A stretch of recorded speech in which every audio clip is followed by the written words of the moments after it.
It's hard changing your life. It was hard when just over 3 years ago in the Penobscot building in Detroit. It's hard changing your life. It was hard when just over 3 years ago in the Penobscot building in Detroit, Michigan, where I was operating my business, and I fell on some hard times, and I was sleeping in my office. It was hard coming into the lobby, and the security said, "Excuse me, Mr. Brown, can we see you for a moment?" And I said, "Yes." And I walked up to the counter, and he gave me an envelope.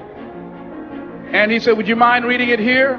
And I opened the envelope, and the envelope was from management that said, "This is an office tower.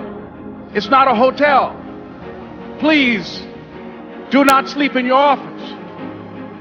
And I said, "Excuse me, sir." I said, "I just work long hours in creating my business. I'm an entrepreneur.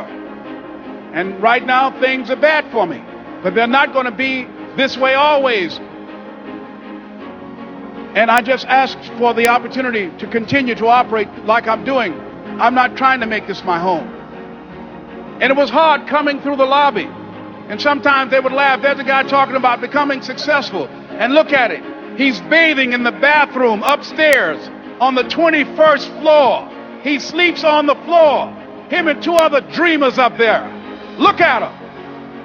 It was hard, ladies and gentlemen, coming to speak to people. And I was facing financial difficulties in my own life. I was behind on my bills and my dreams, and I'm saying to them, you can live your dream. It was hard, ladies and gentlemen. It was very difficult to pick myself up each day believing that I could do it. There were times that I doubted myself. I said, "God, why is this happening to me? I'm just trying to take care of my children and my mother. I'm not trying to steal or rob from anybody. Why did this have to happen to me?" It was very hard. And here's what I want to say to you. For those of you that have experienced some hardships, don't give up on your dream. No one could have convinced me by holding on, by continuing to push forward, by continuing to run toward my dream, that one day I would have my own talk show.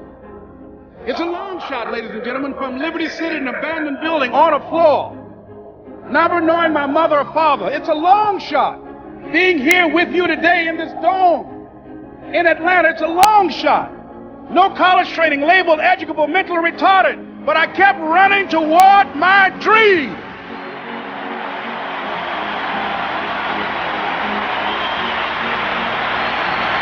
Don't stop.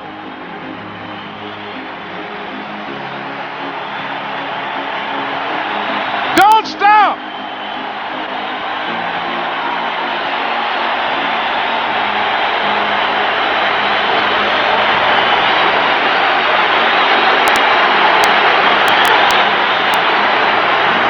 Stop running toward your dream.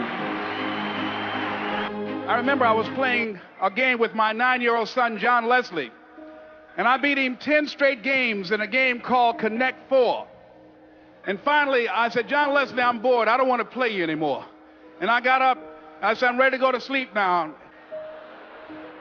John Leslie said, "No, you can't go now, Dad." I said, "Why?" He said, "It's not over until I win." That was his attitude. We sat down and we played several other games. And finally, after the 11th game, John Leslie won, and he got up and he yawned. And he said, "I'm ready to go to sleep now." And I'm saying to you, what if all of us took that attitude after we face a rejection and a no, or we have a meeting and no one shows up, or somebody say, "You can count on me," and they don't come through? What if we have that kind of attitude? The car's repossessed. Nobody believes in you. You've lost a